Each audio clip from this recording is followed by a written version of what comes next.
I'm not good at relationships, and no, I'm not going to use this to define me, because I believe that I'm getting better. A time will come when I'm going to look back at this phase in my life where I'm terrible at starting relationships and maintaining them and growing them, and I'm going to laugh, even though I think I am getting better at it.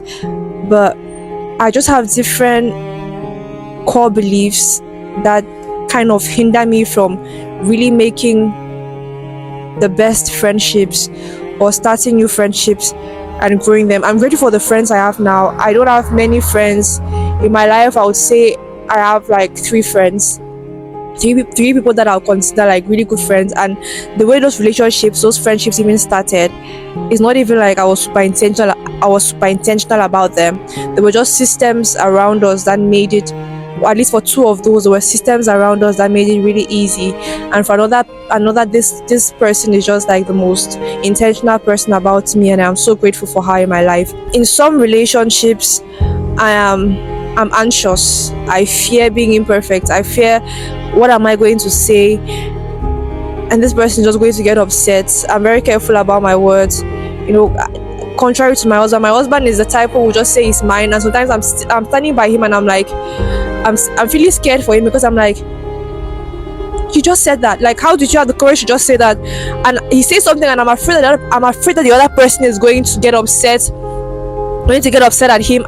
But to my surprise, the other person doesn't get upset. The other person just smiles, and it just makes them bond more. And I'm like, that they didn't get upset. Wow. Because I would never say that, because I would be overthinking, afraid to say the wrong things, afraid to mess it up. And it's crazy, because that becomes a self-fulfilling prophecy. The more you are afraid to mess things up, the more you actually mess things up, and then you feel like, oh, I knew it, and you start thinking, what, I must have done something wrong without realizing it. And then it's just like this vicious cycle going round and round and round, where you're not able to build deep relationships. Sometimes I will get so scared even opening a message from some people. I will get, I don't know how it's called, like phone anxiety or text message anxiety, where this person sends me a message or somebody sends me a text message and I'm already panicking. What did I do wrong? Why is this person messaging me? They are messaging me because they just want to talk to me, just want to give across a message. They just want to say hi, just want to like comment on something. They just want to sometimes even point out something that I've done wrong, but which is fine, which should be okay. But I'm so anxious about everything that it takes me back on this vicious cycle of feeling inadequate. I did something wrong. Are they going to leave me now? Are they going to hate me? So I'm just going to stay on my own. I'm going to build these walls around me so that I don't have to struggle with them, eventually realizing that I'm not a person worth developing a friendship with. And then in other relationships, this person is calling me. Why would you call me? I don't trust myself to maintain a 2-minute conversation with you, so I'm rather not pick your call because I'm too scared of this. I'm not going to know what to say to keep the conversation going. I don't want the awkward pauses in between where I don't have anything to say and you're waiting for me to finally say something. All really driven by fear.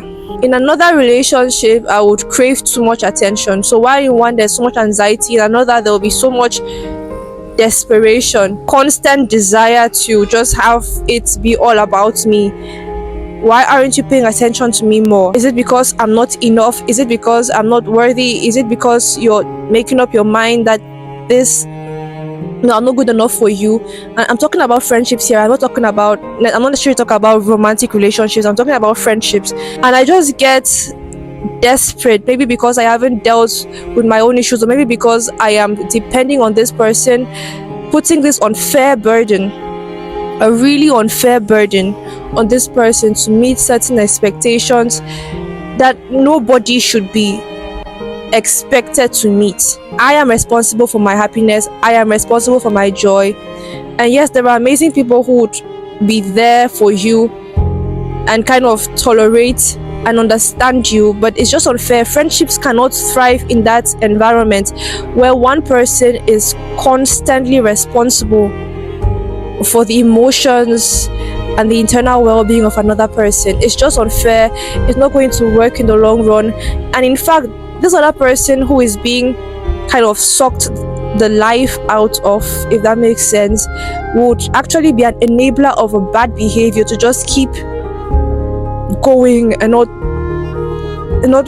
kind of confront the issue and handle it right. And then in another friendship, I don't realize that relationships grow because people put in the effort. I feel entitled to their attention. I feel entitled to this just working out, not realizing that I have to put in the work, not realizing that it's not just about me and that it's a two-way street, and that as this person takes out the time to reach out to me, to message me, to call me, to plan outings for us, to say, hey, we like to go to this so and so place, creating avenues for us to actually meet and bond and talk and communicate and get to know each other. That's what a friendship is all about, right? Because of where I'm coming from, and because because there was a point in my life where I was shielded from every form of effort or every form of difficulty or every form of struggle. I come into friendships feeling entitled, like this should just all work out. This other person, without even realizing that that's what I'm doing, feeling like this is this other person's responsibility to just carry the whole load. It's this person's responsibility to do it all. Because I'm coming from a place where I was told, you know what, just sit down and I'll handle it. I'll do this for you. And yes, it was coming from a place of love from those people. It was coming from a place of genuine concern and feeling like this is what needs to be done so that she can focus on this and then excel. Not realizing that I was being deprived of the opportunity to work for things, of the opportunity to realize that life just doesn't come to you that way, that you need to be intentional and you need to be purposeful, and that it's not everybody else's responsibility apart from you. So yes, I suck at friendships. And I remember even being in a new country and starting new activities. I remember I was about to step into a particular activity, and the Holy Spirit put in my heart to have a 3-day fasting and prayer. And what was this fasting and prayer about? This fasting and prayer was about, Holy Spirit, I need you to help me. When I step into this place, I don't want to step in with all this baggage that I already have. I want to be free. I want to be free to speak to people. I want to be free to receive from them. I want to be free to connect with them. Not from a place of neediness, not from a place of I desperately need friends. And even though even though I really, really, really want friends and I really, really want deep connections. And yes, I have a deep connection with the Lord. I have a deep connection with my husband. These are probably the most important people in my life. But yes, I still want to have a friend. I don't want to have only long distance friendships, which is the case right now. Because I'm in a new country, I want to have friends here with whom I can talk, with whom I can plan outings, with whom I can be like, hey girl, I want to go to so and so place, can we meet up, can we do this, can you help me out, or I'm struggling with this, can we meet up, can we talk about this? I want to have those friends. I want to have such friendships that everybody talks about. So I was praying and asking the Holy Spirit, help me be able to connect with people as I step into this place. Help me know how to let them in. Help me know how to maintain conversations, start conversations, connect with people. And it's amazing that the Holy Spirit answered that prayer from the very first day, and I didn't even realize that He had been working behind the scenes for me to meet particular people and to be connected to them in particular ways. And now I'm in a place where I am free.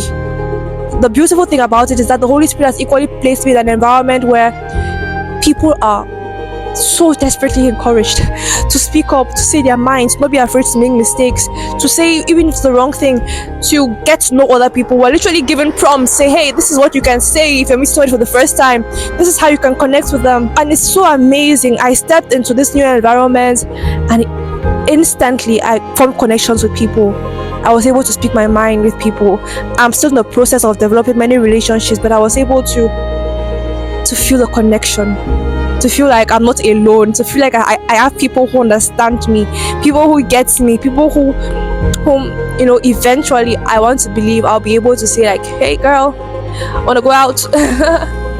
And that is so beautiful to me. And even today, I had the Holy Spirit prompt me to say a particular thing, to just say one thing to one girl, and immediately I said that, she just brightened up and she responded back to me, and we were in a back and forth conversation, and before I knew it, the whole room kind of picked up on that conversation because of one thing that I said, talking about how I missed an appointment, and the girl from the back was just like, oh, you missed that appointment, I missed that appointment too. And before we knew it, the whole room was talking and discussing.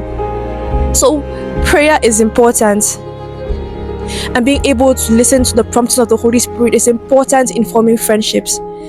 Letting go of the baggage, understanding the core beliefs that are limiting you from connecting with people, and dealing with those core beliefs is important. Inviting the Holy Spirit into your friendship group is important.